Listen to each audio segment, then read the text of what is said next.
6, 5, 4, 3, 2। Hello dear students, कैसे हैं आप लोग? उम्मीद है बेहतर होंगे। फ्रेंड्स, ये मेरा सेकंड वीडियो है। जैसा इससे पहले मैंने आपको बताया था कि बेसिक्स ऑफ इंग्लिश का मैं बैच शुरू कर रहा हूँ, ठीक है। और अन्य कोर्सेज़ में बच्चों का जो उत्साह देखने को मिल रहा है वो काफ़ी बेहतर है। मैं चाहूँगा ज़्यादा से ज़्यादा लोग स्पर्श एकेडमी के यूट्यूब चैनल और स्पर्श एकेडमी के online platform class master app, जिसका लोगो आप देख सकते हैं ऐसा है, उसको आप लोग ज़्यादा से ज़्यादा डाउनलोड करें। और जो भी कोर्सेज अवेलेबल हैं, यदि आपको इंटरेस्ट है, आप कुछ अच्छा करना चाहते हैं, तो आप उनको ज्वाइन करें और मेरे साथ जुड़ें। मैं निश्चित है आपकी जो इंग्लिश लैंग्वेज सहित अन्य जो कॉम्पिटिटिव एग्जामिनेशंस के आपके पैटर्न है, उनको ज़्यादा से ज़्यादा बेहतर से बेहतर करने की पूरी कोशिश करूँगा। डे बाय डे हम ऐप पे जो भी फैसिलिटीज़ हैं उसको इम्प्रूव कर रहे हैं। उम्मीद है आगे और भी बेहतर तरीके से आपको हम चीज़ों को रिप्रेजेंट करेंगे। फ्रेंड्स, जैसा मैंने आपको पिछले वीडियो में बताया था कि जो इंग्लिश के बेसिक्स ऑफ इंग्लिश का जो बैच है, जो बेसिकली RIMC RMS के जो बच्चे हैं, जो सैनिक स्कूल के बच्चे हैं, उनके लिए भी ये बैच काफ़ी इम्पॉर्टेंट होने वाला है, क्योंकि इसके अंतर्गत जो भी मैं टॉपिक को कवर करूँगा वो टॉपिक उनके लिए काफ़ी बेहतर रहने वाला है। तो फ्रेंड, उसी क्रम में मेरा जो आज का पार्ट है, मीन्स आज मैं जो बताना चाह रहा हूँ आपको, वो बताना चाह रहा हूँ आपको इंग्लिश लैंग्वेज के बारे में कि इंग्लिश लैंग्वेज है क्या, इसकी हिस्ट्री क्या है। फ्रेंड्स, जैसा आप सभी लोग जानते हैं कि द मदर ऑफ ऑल टंग, मतलब हर प्रकार की भाषाओं की जो जननी मानी जाती है, वो स्पेशली संस्कृत को मानी जाती है। संस्कृत से ही चीज़ें आगे डिराइव्ड हुई, आगे बढ़ी। लेकिन अगर हम बात कर लें इंग्लिश की, जो लोग TGT PGT के पॉइंट ऑफ व्यू भी तैयारी कर रहे हैं, वो भी इस वीडियो को ज़रूर देखें। इसमें मैं कुछ बेसिक पैटर्न बताने जा रहा हूँ, जो पैटर्न आपके टेट सुपर टेट के एग्ज़ाम में आया हुआ है। एक क्वेश्चन वहाँ से वो भी कवर होगा। जो लोग TGT PGT के पर्पज़ से हैं, उनके लिए भी जो आज बेसिक पैटर्न बताने जा रहा हूँ वो काफ़ी इंपॉर्टेंट रहने वाला है। फ्रेंड्स, अगर हम इंग्लिश के जर्नी की बात कर लें, इंग्लिश के सफ़र की बात कर लें, तो यह जर्मेनिक ट्राइब, मीन्स जर्मेनिया जो पुराने ज़माने में जाना जाता था, जर्मेनिक ट्राइब्स, 3 ऐसी ट्राइब्स थी, एंग्लो सैक्सन और ज्यूट्स, ये इनके द्वारा बोली जाने वाली लैंग्वेज थी। आपने एक स्टोरी पढ़ी होगी, आप जो लोग नहीं भी पढ़े होंगे, वो अगर क्लास 12th पिछला जो यूपी बोर्ड का कोर्स रहा उसको पढ़े होंगे, तो उसमें अल्फ्रेड लॉर्ड टेनिसन की एक पोएम थी, 6वें और 7वें चैप्टर पे थी, the passing of the Arthur. उस पोएम में कुछ लाइनें दी गई थी क्लास 12th में। अगर उसके इतिहास में आप अगर थोड़ा सा जाएं, तो 5वीं शताब्दी में इन जर्मेनिक ट्राइब्स ने ब्रिटेन पर, द ग्रेट ब्रिटेन के ऊपर हमला किया, वहाँ पे कब्जा किया। और वहीं से अगर देखा जाए तो वो जो हमला था, चूँकि इंग्लिश लैंग्वेज जर्मेनिक ट्राइब्स की लैंग्वेज थी, तो वहीं से इंग्लिश ने आगे बढ़ना शुरू किया। तो 5वीं शताब्दी से लेके 11वीं शताब्दी तक इंग्लिश का जो सफ़र है वो धीरे धीरे बढ़ता गया और पूरी दुनिया में, पूरे वर्ल्ड में इनका इम्पैक्ट देखने को मिलता था। जैसे जैसे ब्रिटेन का जो कब्जे में देश आते गए, वैसे वैसे इंग्लिश का सफ़र बढ़ता चला गया। यदि हम बात कर लें इंग्लिश ग्रामर की, तो इंग्लिश ग्रामर का जो इतिहास है वो बहुत पुराना नहीं है। हाँ, इंग्लिश भले बहुत पहले से बोली जाती रही है, लेकिन इंग्लिश के अगर ग्रामर के हम पैटर्न की बात कर लें, तो जो ग्रामेटिकल पैटर्न आज हम मॉडर्न इंग्लिश में पढ़ते हैं, वो grammatical pattern late 19th century means 1860-1870 के बाद जो ग्रामेटिकल पैटर्न बना हिंदी के आधार पर। ध्यान दीजिएगा, आपको ही पता है 1600 में ईस्ट इंडिया कंपनी की स्थापना हुई भारत में। शुरुआती 100-150 सालों तक इंग्लैंड ने सिर्फ और सिर्फ व्यापार किया, लेकिन जब यहाँ पे चीज़ों को अपने कब्जे में लेना शुरू किया, तो यहाँ के लिटरेचर को, यहाँ के जो भी लिखित मीन्स यहाँ पे जो रिटन डॉक्यूमेंट थे, जो रिटन बुक्स थे, जो रिटन एलिमेंट्स थे, उसको उन्होंने स्टडी करना शुरू किया, उसको इंग्लिश में ट्रांसलेट करना शुरू किया। और कहीं ना कहीं इंग्लिश ग्रामर का जो सफ़र है वो यहीं से शुरू होता है। आप इसीलिए देखते होंगे कि इंग्लिश और जो आपका हिंदी ग्रामर है, उसके काफ़ी पैटर्न जो हैं जो आपस में मिलते जुलते हैं। तो हम यूँ कह सकते हैं अगर शॉर्ट में, कि अगर इंग्लिश के जो ग्रामर का पैटर्न है वो लेट 19th सेंचुरी, जो आज हम ग्रामर पढ़ते हैं वो लेट 19th सेंचुरी का ही ग्रामेटिकल पैटर्न है, जिसको हम आज स्टडी करते हैं। तो ये इंग्लिश का मैं आपको एक ब्रीफ में स्टोरी बताया आपको। उसके बाद मैं चलता हूँ अपने उस बेसिक स्ट्रक्चर की तरफ, जिस बेसिक स्ट्रक्चर को लेकर इस पर्टिकुलर बैच में हम आए हुए हैं। जैसा फ्रेंड्स आप सभी लोग जानते हैं कि इंग्लिश में 226 लेटर्स होते हैं, ठीक है, आप सभी लोग जानते हैं अल्फ़ाबेट्स होते हैं। इनमें आपके 21 क्या होते हैं, कॉन्सोनेंट्स होते हैं, जबकि 5 आपके क्या होते हैं, वॉवेल्स होते हैं। 5 आपके वॉवेल्स होते हैं। तो अक्सर जो बेसिक है, जो छोटे बच्चे हैं या फिर जो लोग चीज़ों को जानते हैं वो आसानी से जानते हैं कि ए, ई, आई, ओ और यू, ये 5 जो आपके हैं ये आपके 5 वॉवेल्स माने जाते हैं। लेकिन अभी इससे पहले जो टेट का पेपर हुआ था, उस टेट के पेपर में एक क्वेश्चन आया हुआ था कि इंग्लिश स्पीच साउंड में वावेल और कॉन्सोनेंट का कॉम्बिनेशन क्या होता है। Means what is the combination of Wavell and consonant in English sound letters. ठीक है, मतलब जो इंग्लिश का स्पीच साउंड है उसमें वावेल और कॉन्सोनेंट का क्या लेटर है। ये सबके लिए बढ़िया है, जो लोग टीजीटी पीजीटी के पर्पज से वो भी इसको जाने, जो मेरे बेसिक्स का बैच पढ़ रहे हैं स्पेशली वो भी इस चीज़ों को जाने, और जो लोग RIMCS सैनिक या टेट इत्यादि के लिए सीटेट वो भी इन चीज़ों को जाने, क्योंकि पेडागोजी में इन चीज़ों को पूछा जाता है।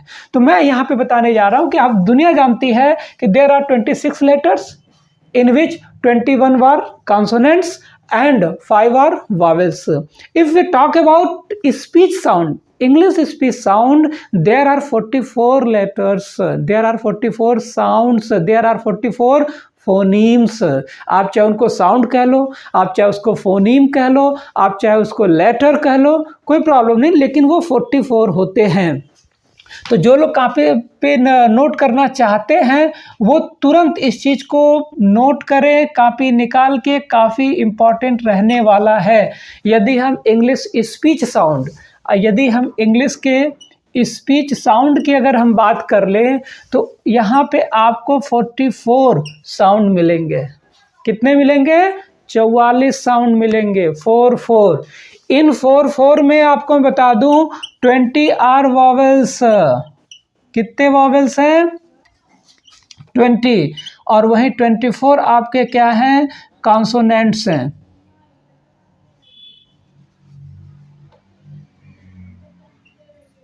ठीक है, तो ये जरूर याद रखिएगा, ये कॉम्बिनेशन क्या कहलाता है? 44 आपके साउंड्स हैं जिनमें 20 वावेल्स हैं और 24 आपके कॉन्सोनेंट्स हैं। इन वावेल में भी क्लासिफिकेशन होता है। इन वावेल में आपका जो 12 है वो प्योर वावेल है और इसमें 8 जो हैं वो आपके डिप्थॉन्ग्स हैं।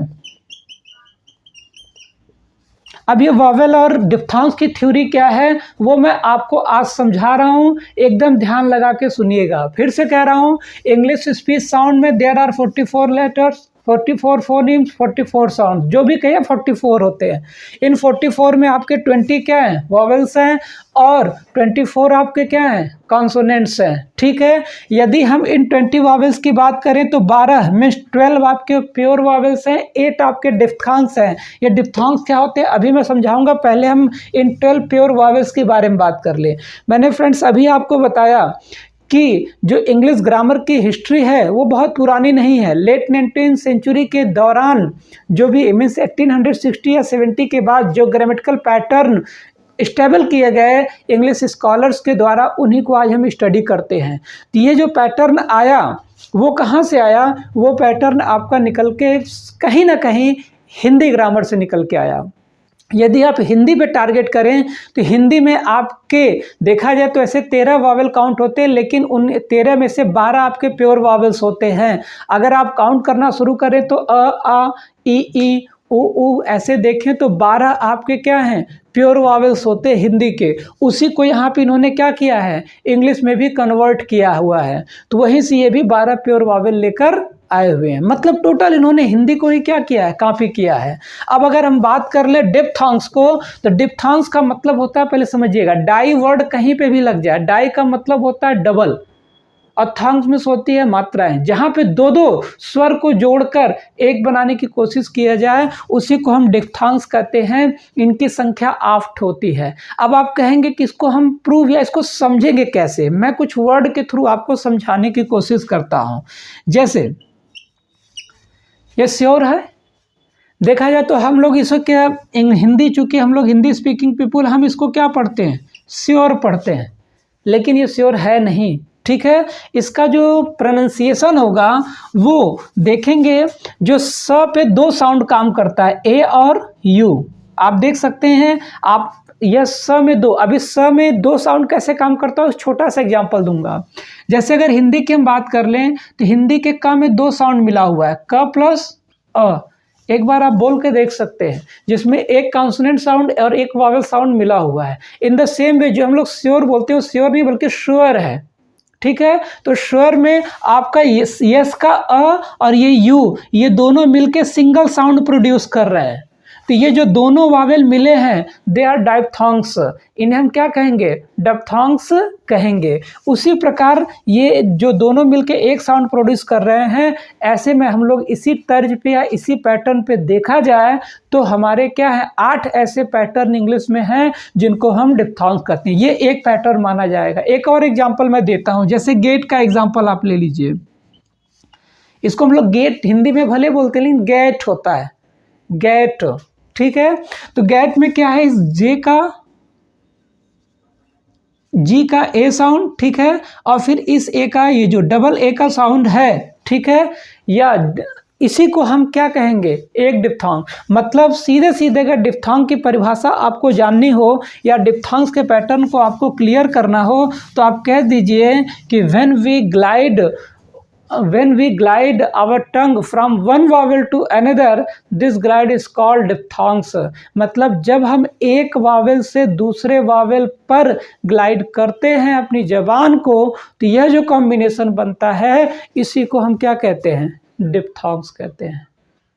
आई थिंक क्लियर हुआ होगा। एक बार मैं फिर से तेजी से समरी बता दूं कि if you talk about in English language there are 26 letters, दुनिया जानती है, in which 21 are consonants while 5 are vowels।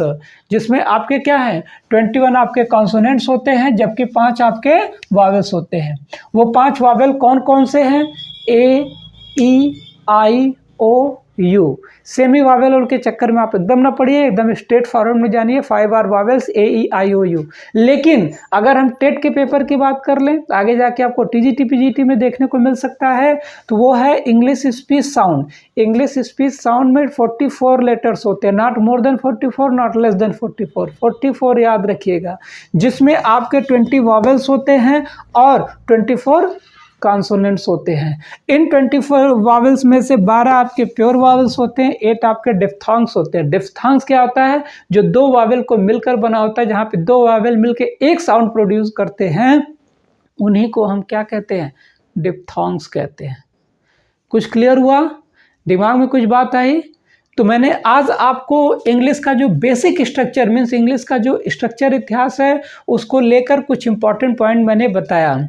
आप ऐसे ही इंपॉर्टेंट फैक्ट्स और ऐसे इंपॉर्टेंट पॉइंट्स आप जानना चाहते हैं तो आप मेरे क्लास मास्टर पर किसी भी बैच को आप ज्वाइन करेंगे, हर बैच में इन सारे पॉइंट्स को बताते हुए आपको आगे बढ़ूंगा।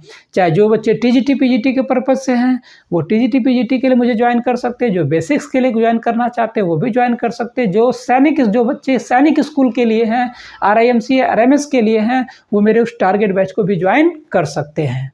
सारे बैचेस रनिंग मोड में हैं, आप जल्द से जल्द इसे डाउनलोड करिए और मुझसे जुड़िए। तो कल हम लोग जो बात करेंगे वो बात करेंगे वर्ड्स के ऊपर।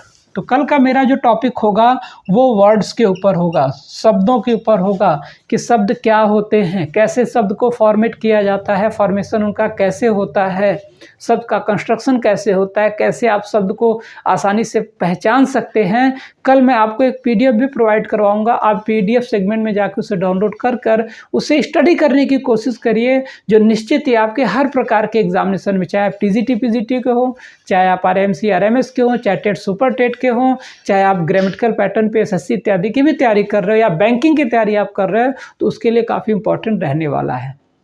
ओके फ्रेंड्स, तो आज मैं इतना ही। आपको कल हम बात करेंगे वर्ड और इसके फॉर्मेशन मीन्स वर्ड फॉर्मेशन के ऊपर। तो ज़रूर मेरे इस बैच को ज्वाइन करिए। धन्यवाद।